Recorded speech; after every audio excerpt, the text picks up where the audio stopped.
Mas, gimana sih cara mengatasi perang harga?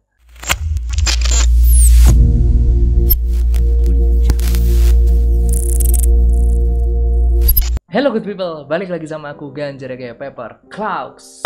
Oke teman-teman, gimana kabarnya? Semoga kita selalu diberikan kesehatan dan kelancaran rezeki. Amin. Oke, untuk tema kali ini sebenarnya banyak banget yang ya nyerempet-nyerempet atau yang nyinggung-nyinggung tentang hal ini untuk dibahas gitu ya. Dan sepertinya ini memang perlu aku bahas juga sih. Dan beberapa video sebelumnya aku juga sempat bikin tentang perang harga ini gitu, atau price war ini sih sebenarnya. Pas lagi live juga ketika kalian tanya juga sempat aku jawab-jawab. Tapi mungkin akan aku coba bahas untuk video sendiri gitu ya. Dan sepertinya kalau misalnya aku lihat tren yang sekarang lagi hype atau yang lagi banyak orang pikirkan, itu memang aku makin lihat kesini tuh orang-orang makin hanya berpatokan sama gimana sih caranya bikin produk yang murah cuy. So kalau gitu mari kita coba bahas tentang perang harga ini. Anyway, kalau misalnya ngomongin perang harga atau price war ini kayaknya nggak bisa selesai untuk cuma di satu video aja cuy. Karena ini akan sangat panjang durasinya, jadi mungkin akan aku bikin beberapa part nantinya. Dan kalau misalnya kalian punya pertanyaan-pertanyaan dari video ini, kalian bisa komen di bawah. Nanti untuk part selanjutnya akan kita coba bahas lagi. Oke, yang pertama, pernah nggak sih kalian jualan tapi ada orang yang mungkin bilang produkmu itu kemahalan? Ayo, ada yang kayak gitu nggak? Ada yang ngalamin nggak? Kalau misalnya ngomongin harga ya teman-teman, harga itu kan sebenarnya nominal yang sangat relatif gitu. Jadi bisa menurutku itu mahal, tapi menurut teman-teman mungkin murah. Begitu juga sebaliknya. Jadi pas atau tidaknya suatu harga yang kalian cantumkan atau yang kalian tetapkan itu sebenarnya tergantung dari kemana kalian nembak pasar kalian gitu. Segmen pasar kalian pas atau enggak gitu, marketnya cocok atau enggak. Kemudian solusinya gimana mas kalau misalnya kayak gitu?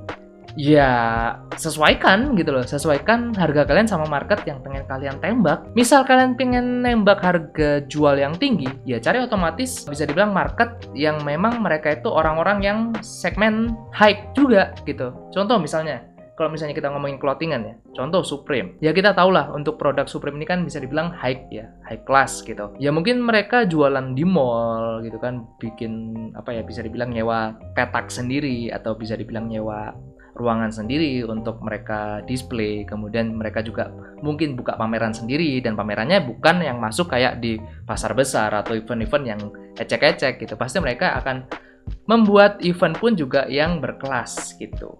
Dan kalau misalnya masuk di kayak event-event yang kecil atau event-event yang kayak di pasar minggu atau pasar besar, ya nggak masuk sasarannya karena segmen yang mereka tembak tidak sesuai sama market yang mereka masukin gitu. Nah sama sebenarnya kalau misalnya ngomongin segmen, itu kalian segmennya di mana gitu kan, low kah, mid kah, atau yang high gitu.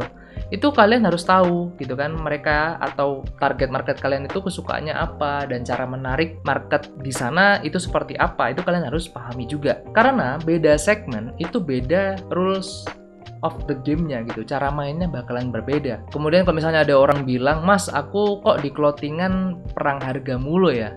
Nah kalau misalnya ada orang bilang seperti itu, atau ownernya bilang seperti itu, aku bisa bilang orang ini mungkin masih belum ngerti cara marketing untuk di bisnisnya sendiri gitu. Terus gimana mas kalau misalnya aku baru mau terjun di clothingan misalnya, sedangkan kayak brand-brand Erigo, Aerostreet itu jualannya murah-murah. Well, kalau misalnya kalian patokan melihat bisnisnya itu selalu tentang harga murah ya, ya kalian itu kuat nggak? Misalnya kalian bisa produksi satu artikel itu, mungkin kayak Erigo tadi, itu satu artikel itu bisa puluhan ribu pieces gitu kan. Kalian produksi satu artikel itu berapa pieces gitu. Kalau misalnya cuma satu lusin, dua lusin, ya jangan ikut-ikutan mereka gitu, karena HPP-nya otomatis dengan produksi yang banyak atau produksi massal itu akan lebih murah daripada kalian cuma produksi under 100 atau under 1000 pieces gitu. Jadi akan sangat berbeda. Kalau misalnya modal kalian tidak segede mereka, ya janganlah kalian ikut-ikut perang harga, karena kebanyakan orang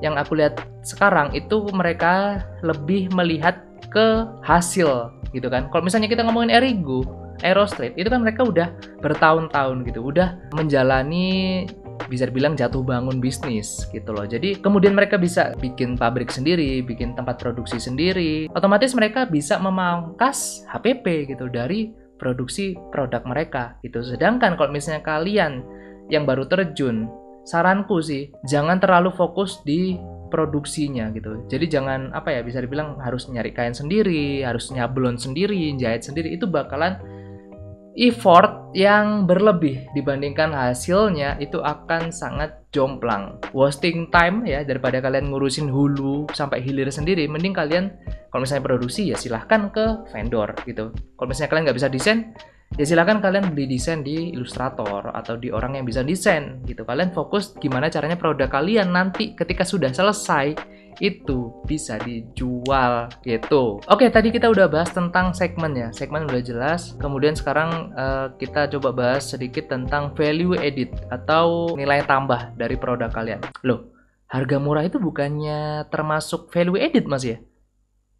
Ya, iya sih, sebenarnya itu juga termasuk value added atau nilai plus gitu, atau nilai tambah dari suatu brand atau suatu produk. Tapi kan katanya kalian pengen menghindari price war, menghindari perang harga gitu kan.